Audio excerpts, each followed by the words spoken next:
Ini. Ya, makanya kalau ingin anak menjadi anak yang soleh, menjadi anak yang solehah, maka kita sebagai orang tua bagaimana cara mendidik anak tersebut. Jangan menjadi orang tua yang durhaka. Jangan dikira anak saja yang durhaka, Pak. Jangan menyangka anak saja yang durhaka dengan orang tua. Orang tua juga ada yang durhaka dengan anaknya. Bagaimana orang tua yang durhaka dengan anaknya?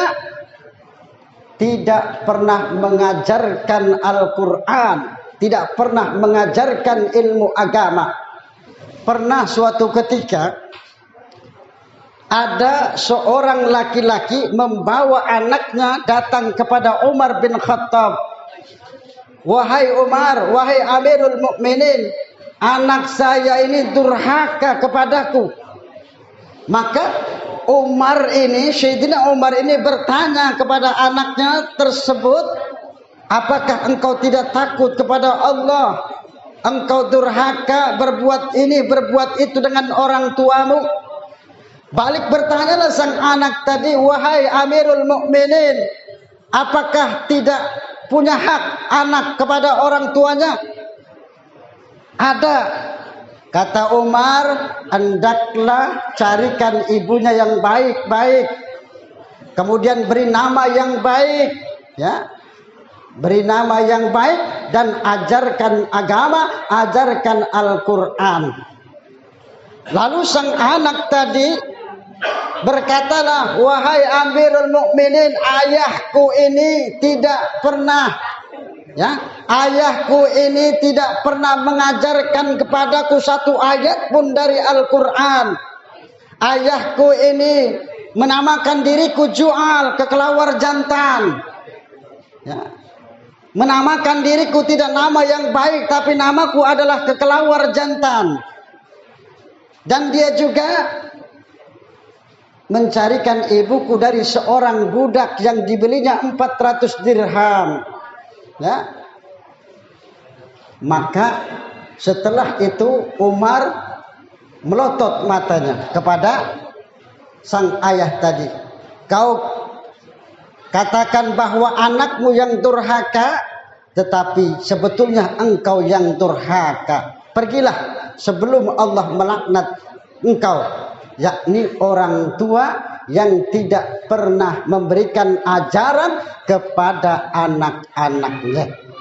Orang tua yang tidak pernah mengajarkan Al-Quran, orang tua yang tidak pernah mengajarkan ilmu agama, satu ayat pun dari Al-Quran tidak pernah diajarkan oleh bapaknya, berarti orang tua ini termasuk orang tua yang durhaka kepada anaknya. Hati-hati, jangan menyangka bahwa anak saja yang durhaka dengan orang tua juga durhaka kepada anaknya kalau anaknya tidak dididik dengan benar. Ya, kalau kita tidak bisa baca Quran, banyak kiai, banyak ustadz, betul lah. Apalagi di Banten ini setiap lurung ada ustadz, betul lah. Ada yang mengajarkan Al-Quran. Titipkan dengan ustadz tersebut agar anak kita bisa baca Quran. Ya. Untuk siapa kalau dia bisa? Untuk bapaknya, untuk ibunya. Karena pahala sang ayah akan tetap mengalir apabila sang anak tadi bisa membaca Quran, bisa mengamalkan Al-Quran, bisa belajar ilmu agama. Pahalanya siapa? Bapaknya juga dapat. Ya, kebaikan yang dilakukan oleh anak, sang ayah mendapatkannya.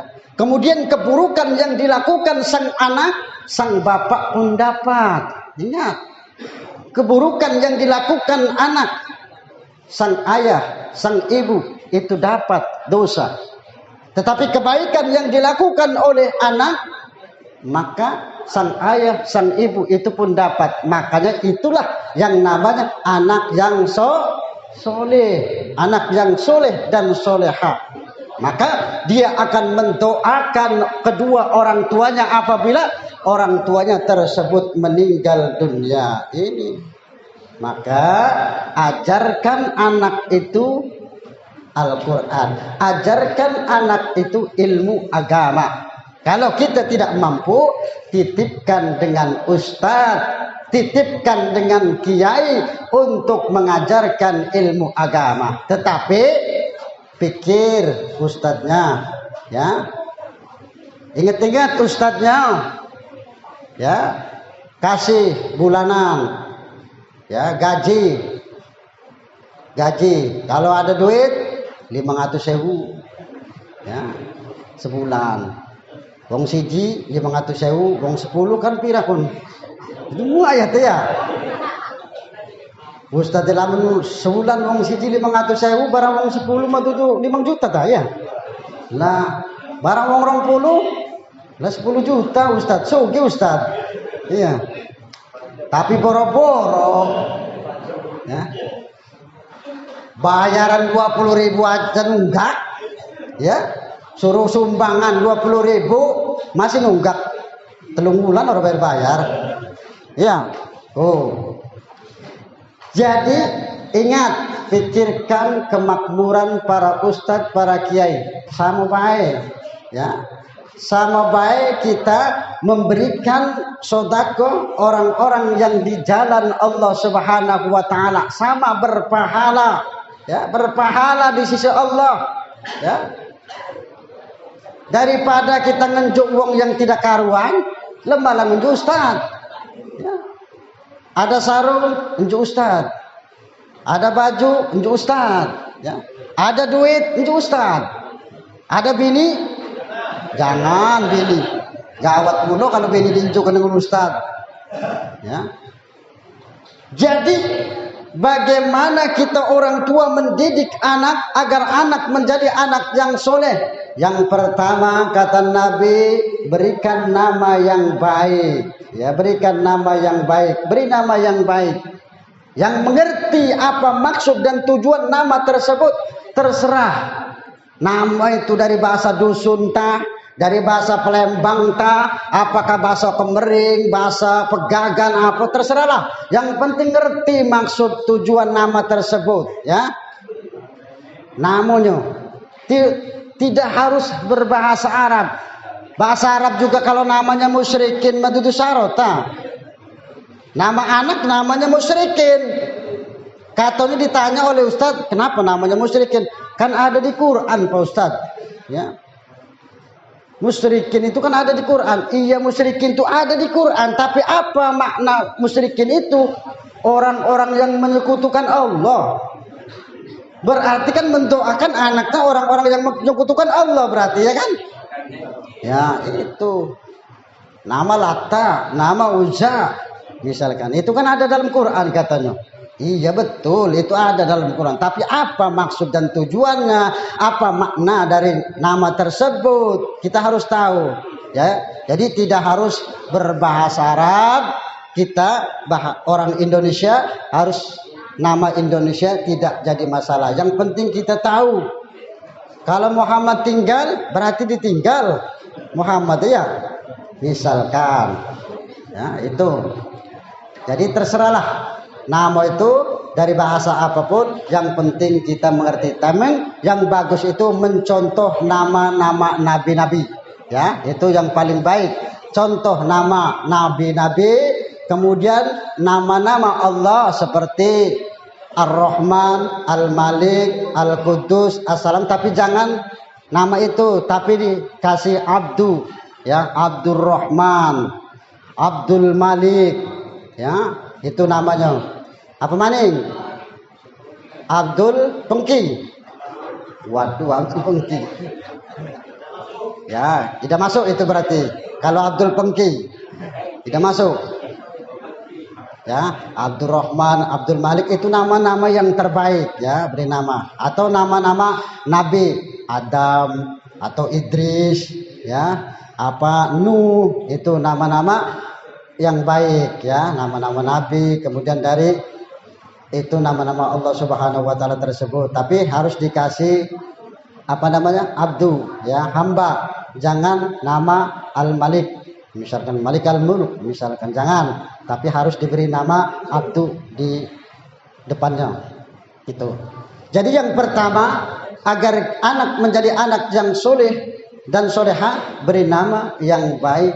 Kemudian yang kedua, wa yu'allimahul kitab, ajarkan kepada anak itu kitab, ya, artinya Al-Qur'an. Kemudian ilmu pengetahuan, ya, agar anak tersebut mempunyai bekal kelak apabila sudah dewasa, ada ilmu pengetahuan yang ia miliki. Lalu yang terakhir, yang ketiga, apabila anak itu sudah dewasa, sudah cukup umur, apabila dia ingin sudah menikah, maka nikahkanlah cepat-cepat, jangan ditahan-tahan, ya. Kenapa? Kalau seandainya ditahan-tahan untuk menikah, lalu dia berbuat kejahatan, berbuat mesum, berbuat zina, maka orang tuanya pun ikut menanggung dosanya. Ya. Makanya jangan pilih-pilih mantu itu. Ya.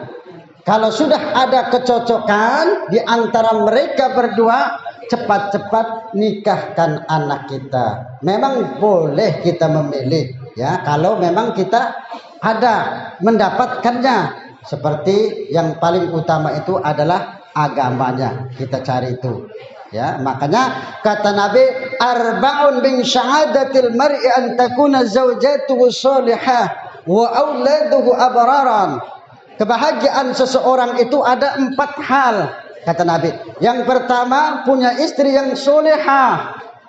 Yang kedua, anak-anaknya baik-baik. Yang ketiga, teman pergaulannya adalah orang-orang yang baik. Dan yang terakhir, yang keempat, sumber rezekinya berada di negeri sendiri. Tidak harus jauh-jauh kita keluar negeri. Tidak harus jauh-jauh kita menjadi TKI. Kita orang Indonesia bekerja di Indonesia ini. Orang Palembang bekerja di Palembang inilah. Itu termasuk kebahagiaan.